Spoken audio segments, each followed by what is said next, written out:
The North Toe River is a lifeline for so many people in Mitchell County, which is in western North Carolina, northeast of Asheville. This river is a source of income, with tourists flocking there to tube and whitewater raft, but it's also a source of peace for people looking to get in touch with nature. And the people who live and work there are taking on new jobs and rebuilding, coming to terms with the damage caused by Helene. Fox 8's Madison Forsey walked through the devastation with one woman and learns where she finds hope.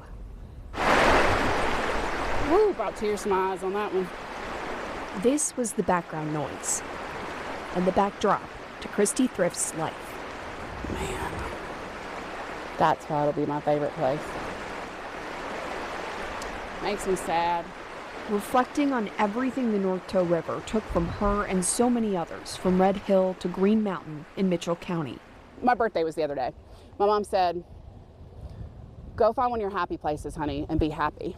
Go find your happy spot. Go to one of your places. I'm like, they're all gone. They're all gone.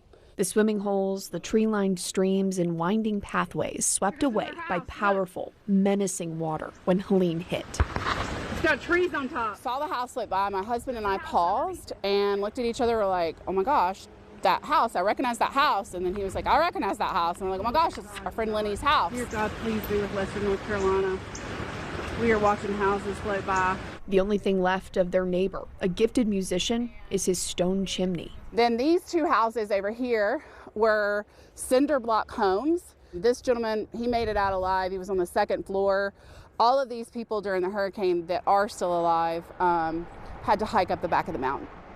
For the people with homes still standing, piles of their belongings sit waterlogged and mud-covered in their front yards. We have a ton of people displaced, and then we still have a ton of people missing. Yeah. Efforts to find the missing in full force weeks after Helene hit. Soldiers combing through piles of debris, volunteers searching the river, and members of the National Guard directing traffic. And people like Christy. Hey, is that one of my tubes? Unable to run her tours through hiking trails and down the river, take on a new, grim job. Yeah, it's a t-shirt and it's a boot shoe. I was given body bags at the beginning of this entire thing. We're looking for pieces. So, you know, when we're sifting through debris piles, when we're doing search and recovery, you're not sifting through necessarily looking for a whole body. You're looking for parts. You're looking for outfits. You're looking for shoes. You're looking for things that a person would have been wearing. Orange spray paint or ribbons show where crews have already looked. But I also don't think you're going to find all these people that are missing because they're under feet and feet and feet of sediment. So there could have been a person here, but they could be way buried. But in between crumbled bridges, obliterated storefronts, and piles of destruction, there are signs of hope. We trust each other. That's the key word. You know, a lot of folks up here aren't as trusting at first. But I think we've all learned that trust. We've all developed a bond now that's pretty much unbreakable. How's you and Miss Perla? Are y'all doing okay? We're doing fine. All right, did she got her insulin and everything? Y'all were good on that? Yeah, she's got everything. If it wasn't for the neighbors that came together, we wouldn't have evacuated all the people that we evacuated from this road. We wouldn't have gotten water to the farmer, you know, for his cows.